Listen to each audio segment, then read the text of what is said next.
Baik, Assalamualaikum warahmatullahi wabarakatuh. Nama saya Rahmat Sinadra Marjanto. Dalam kesempatan ini, saya ingin menyampaikan uh, terkait proyek pada EP1.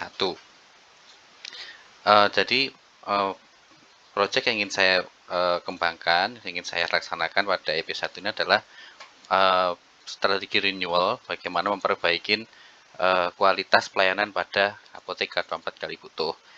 Kita mulai dari value proposition dari BMC yang akan BMC secara keseluruhan dari apotek gardu 4 kali butuh. Jadi dimulai dari value proposition, value proposition yang apakah sudah efektif dari value proposition yang kami miliki. Jadi value proposition yang kami miliki atau kami pilih di sini adalah turunan dari value proposition yang ada dari K24 pusat. Nah, dikatakan di sini memang brandnya sendiri adalah brand nasional. Nah, kemudian turunannya adalah accessibility, yaitu buka 24 jam dan 7 hari.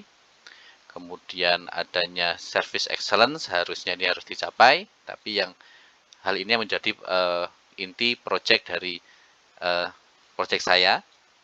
Kemudian pesan antar ada dan semuanya ada di sini, terlihat di sini, dan kepastian bahwa obat asli, kemudian layanan antar, konsultasi apotek, harga sama pagi, siang, dan malam, itu adalah value proposition yang diberikan oleh pusat dan itu harus kami penuhi. Nah, kemudian ada value proposition yang lainnya yang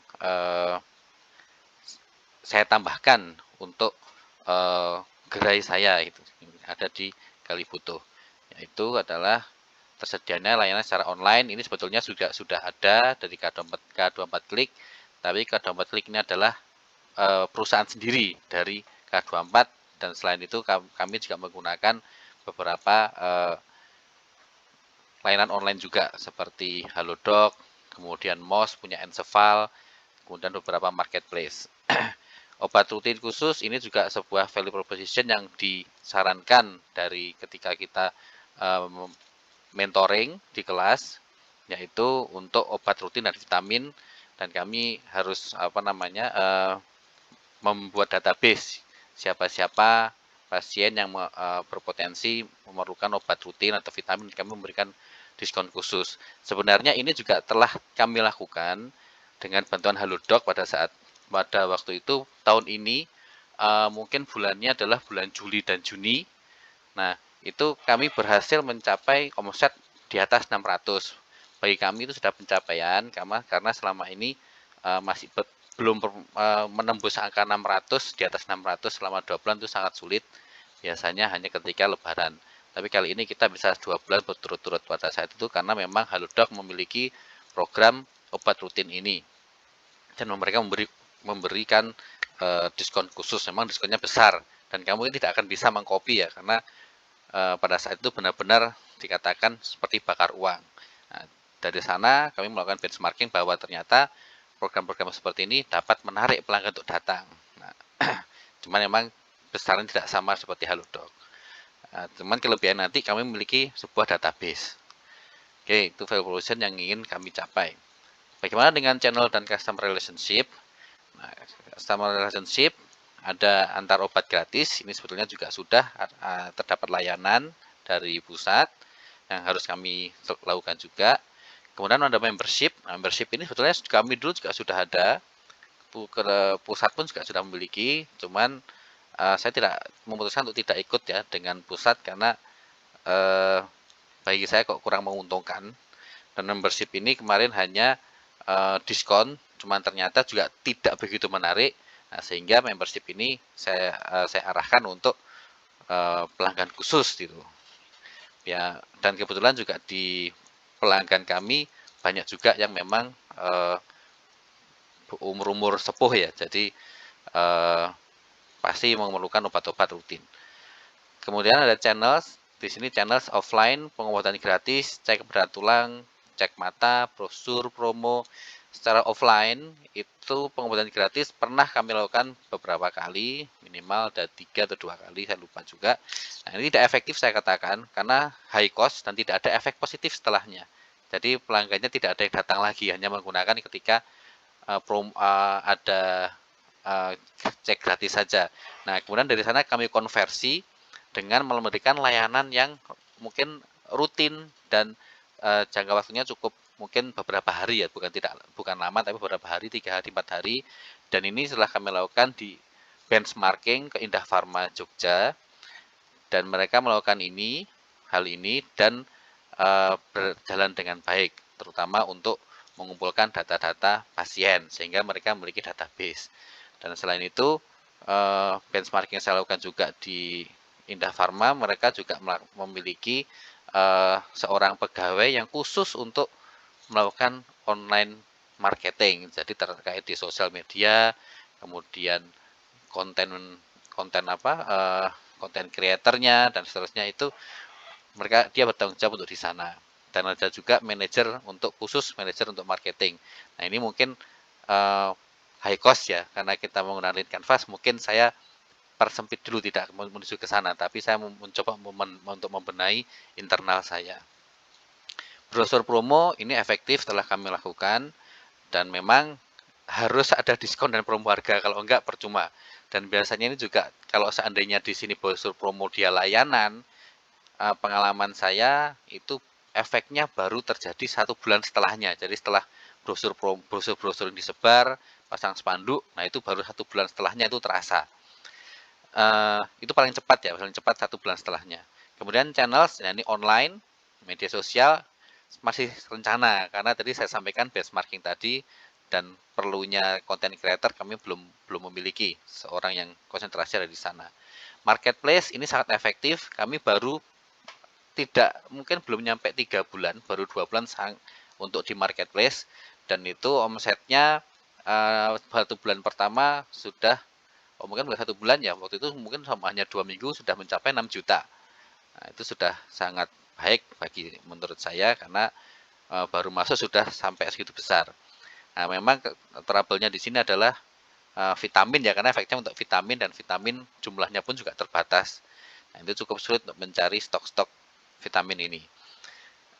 Kemudian ada platform kesehatan, kami mengikuti banyak ya, seperti K24 Klik, MOS punya Ensoval, kemudian ada Halodoc, ada Good Doctor, itu punyanya Grab, itu semua kami ikutin, dan pengalaman memang yang paling awal dan waktu itu sangat baik ya, itu adalah punya Halodoc, maaf ini kurang ketik L-nya, Halodoc itu sangat efektif di awal-awal sekali.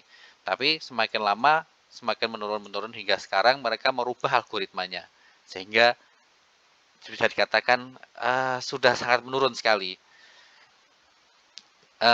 Saya pernah menemui bagian marketingnya ya dari Halodoc. Kenapa begitu?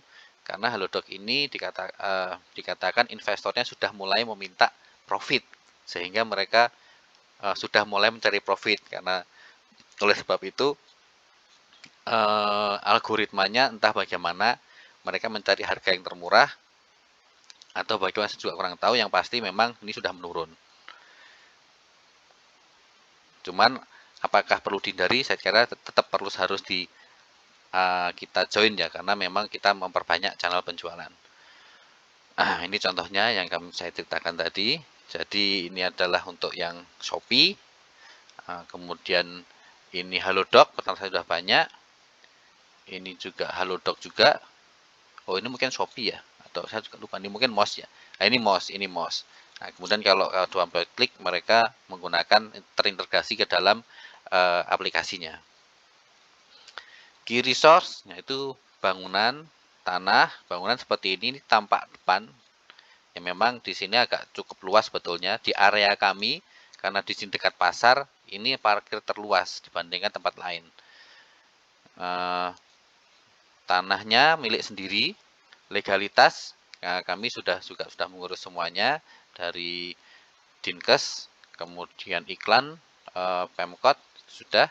Aplikasi yang paling penting karena sangat membantu ya, sangat membantu sekali terkait dengan pemberian data juga untuk nanti digunakan restock atau kemudian laporan keuangan, itu ada semuanya. Dukungan dari aplikasi, kita perlu komputer, printer, modal, dan human resource. Key activities, plan restock ini saya gambarkan di sini. Restock plannya kami melakukan dari database, kemudian kami rinci ya keperluannya seberapa banyak yang kami perlukan. Pemesanan barang, mendisplay ini biasanya anak-anak kalau ada barang datang harus display, penjualan resep, penjualan non resep, konsultasi farmasi. Nah, ini ada kursinya sendiri untuk konsultasi, delivery obat, dan stock of name. Matriks kemajuan project. Nah, ini memang baru rencana ya Bapak-bapak. Strategi renewal, peningkatan kualitas pelayanan, key metrics didapatkan dari Lean Canvas. Nah, jadi inilah key metrics yang ingin kami capai. Kemudian detail, dan kemudian nanti untuk di value proposition canvas itu kemudian untuk key metrics untuk KPI-nya. Nah, itu didetailkan lagi di value proposition canvas bagaimana kita membentuk KPI-nya. Yang telah saya lakukan selama ini mungkin belum banyak Bapak-bapak, jadi baru personal hearing. Jadi saya ingin mendengarkan dulu pain dan gain dari karyawan seperti apa. Ini bukti-bukti yang beberapa bukti yang saya sampaikan, saya tulis apa yang saya dengar dari karyawan. Cost structure, nah kalau dari project ini mungkin saya kalau fixed cost sudah jelas ya, karena gaji pegawai operasional dan operasional ini tetap. Nah, mungkin yang berubah, yang berubah-ubah adalah variable cost-nya, yaitu ada bonus tergantung dari omset dan omsetnya meningkat atau jual transaksi meningkat, ini bisa kita sepakati nanti yang mereka mendapat bonus. Kemudian juga ada biaya promosi, ya tujuannya memang untuk mengundang customer datang ya. Cuman memang harus ada syaratnya sih, syaratnya memang kita harus melakukan perbaikan dulu juga. Dan ini bisa kami lakukan dengan melakukan cek tekanan darah dan gula gratis di senam ibu-ibu PKK dan senam lansia. Kemudian kami juga memberikan mungkin program diskon untuk pembelian di atas jam 12 malam sampai jam 4 pagi. Matriks kemajuan project, saya down. Nah, ini adalah BMC kami, ya dimulai dari value proposition, sudah kami jelaskan tadi. Jadi inilah value proposition yang kami turunkan dari Kawat Tempat Pusat dan ditambahkan dengan yang ingin kami tambahkan dari gerai. Nah, segmen customer kami adalah B2C, semua segmen, dan asuransi ini masih rencana. Saya juga ingin belajar dari teman-teman semua. Nah, kemudian bagaimana dengan channelnya? Channelnya sudah kami jelaskan juga seperti tadi. Customer relationship juga sudah kami jelaskan. Kemudian revenue streamnya yaitu melalui penjualan obat, penjualan minuman, ada minuman yang di sana. Tempat iklan, walaupun tidak banyak, tapi ini bisa juga sharing jasa dokter. Nah, ini juga kami juga ada dokter ya berpraktek di tempat kami. Nah, kemudian key resource sudah kami jelaskan juga apa-apa yang kami perlukan di sini untuk agar bisnis bisa berjalan. Kemudian ada key activities, hal-hal yang perlu kami lakukan sehingga bisnis itu bisa berjalan ya, bisa memberikan value proposition ini kepada customer. Kemudian ada key partner, siapa-siapa yang kami perlukan, ada bank, karena semua transaksi melalui bank, BPF, Dinas Kesehatan, Asuransi, Ikatan Apoteker Indonesia, ini untuk perizinan biasanya berhubungan dengan Dinas Kesehatan, marketplace untuk penjualan, platform kesehatan online tadi seperti Halodoc, MOS dari Ensoval, kemudian ada K24 Klik dan seterusnya. Nah, kemudian cost structure, fixed cost-nya adalah gaji pegawai, pajak reklame, pajak kendaraan, PBB, listrik, internet, konsumsi pegawai, ini semuanya adalah fixed cost. Variable cost sudah saya sampaikan tadi juga, dana promosi, komisi dan bonus-bonus, dan stok obat. Nah, stok obat ini berubah-ubah. Baik, lanjutkan. Lean Canvas.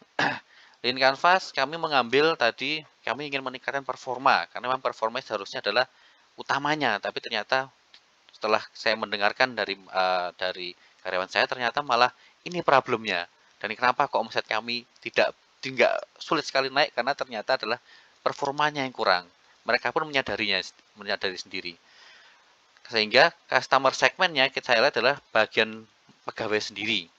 Jadi prinsipal pegawai sebagai pelaksana dan pemberi feedback, dan pasien sendiri sebagai pemberi feedback juga, customer dan pemberi feedback. Nah, channelnya nanti bagaimana saya menyampaikan ke anak-anak itu melalui meeting, awareness banner, WA group, hearing langsung juga itu channelnya ingin saya sampaikan. Kemudian kalau advantage yang saya miliki di sini terhadap mahasiswa saya yaitu adalah memiliki kebijakan, pengalaman dari dosen-dosen networking ya, maksudnya pengalaman saya sendiri juga ditambah dengan pengalaman dari para mentor network. Di sini juga mentor seperti Pak Thomas, Pak Erik, dan Pak Roy yang bisa membantu saya. Mungkin saya bisa bertanya-tanya juga. Kemudian di sini ada revenue streamnya, ya itu yang bisa kami juga lihat dari kita gunakan sebagai key matrix juga, penjualan, mungkin penurunan cost. Penurunan cost ini bisa jadi dari semakin optimal ya, semakin optimal, kemudian akhirnya penjualan meningkat seperti itu. Nah, key matrix-nya semuanya bisa terukur di sini. Mungkin diawali dengan problem juga ya, saya mohon maaf saya mulai dari problemnya. Problemnya ternyata adalah pelayanan customer yang kurang baik pada direct selling, penjualan shift malam yang minim, dan monitoring kinerja pegawai. Nah, ini problemnya, ini problem ini. Nah, kemudian solusinya adalah saya membuat sebuah SOP yang ber-KPI karena semua harus terukur. Kemudian ada program-program diskon untuk jawaban nomor 2, penjualan shift malam ini. Kemudian membuat sistem monitoring tersimpan dalam database ya untuk monitoring kinerja. Ini pun sebetulnya juga termasuk tadi KPI-nya. Nah, key matrix-nya ya, penjualan pelayanan jumlah pelayanan dengan kriteria buruk berkurang di bawah 10%. Ini nanti jadi rencana ke depan setiap pembelian akan kami beri poin untuk di kepuasan apakah puas atau tidak. Nah, jumlah penjualan shift malam meningkat 50%. Nah, sekarang cost structure-nya tadi fixed cost, gaji pegawai, dan operasional, variable cost, itu bonus dan biaya promosi. Nah, sekarang integrasi BMC dan Clean Canvas. BMC adalah potret bisnis perusahaan saat ini yang ingin dicapai. Sedangkan Clean Canvas adalah strategi renewal. Nah, maksudnya di sini ada dua ya, strategi renewal atau corporate venture. Dan Lean Canvas di sini mengambil kalau strategi renewal contohnya kasus saya adalah pelayanan. Jadi saya mengambil sebuah value proposition yang ingin saya perbaikin. Nah, di sana kemudian saya membuat prototypingnya, langkahnya bagaimana sih, problemnya apa, solusinya apa, ada cost-nya, dan seterusnya seperti itu. Nah, kemudian yang kedua adalah corporate venture, yaitu prototyping produk atau fitur baru dengan tetap berdasarkan dari salah satu VP dan dari BMC-nya. Nah, itu reintegrasi BMC dan Lean Canvas. Value proposition ini yang mendetailkan lagi ya, jadi dari tadi BMC, ini mungkin sekalian saya menjelaskan ini Bapak, integrasinya, bagaimana BMC, Lean Canvas, dan VP berintegrasi. Jadi setelah di Lean Canvas, di VP nanti ini didetailkan lagi, dicek apakah produk yang ingin kita sampaikan ke market itu fit. Nah, mungkin kalau saya di sini, apakah fit nih solusi yang mau saya berikan ke gen dan pain-nya anak-anak sehingga pelayanan bisa lebih baik lagi. Dan diawali baiknya diawali dengan hipotesa tadi diawali bisa berdasarkan dari wawancara tadi. Kemudian bisa dilihat bagaimana memfitkannya, bisa dilihat dari nanti perkembangannya. Nah, yang kedua bagi saya ini bisa membantu dalam bentuk KPI. Nah, ini contoh. Nah, ini adalah pain-pain yang mereka rasakan. Dari sini saya kemudian bisa nih membentuk sebuah KPI. Contoh teman tidak kooperatif itu bagaimana? Nah, mungkin nanti dipairkan. Apakah anak ini kurang membantu atau mungkin kalau pas depan biasanya yang membuat ribut itu adalah ketika rame farmasi ada di belakang tidak mau membantu. Nah, itu bisa kita sampaikan dari KPI tadi. Nah, ini kemudian ada gain-nya apa sih yang sebenarnya ingin mereka inginkan. Nah, ini adalah hal-hal yang bisa saya tawarkan kepada mereka. Apakah ini bisa fit? Apakah ini bisa mereka terima? Nah, itu juga harus dilihat lagi. Karena ini berawal dari hipotesa saja. Nah, ini kemudian jobnya yang ingin dilakukan adalah tadi ya, intinya adalah sebuah pelayanan, dan produknya adalah sebuah service excellence yang dapat diukur. Nah, begitu Bapak-Bapak. Oke, Mungkin itu Bapak, mohon maaf kalau berlebihan waktunya. Terima kasih banyak atas perhatiannya. Assalamualaikum warahmatullahi wabarakatuh.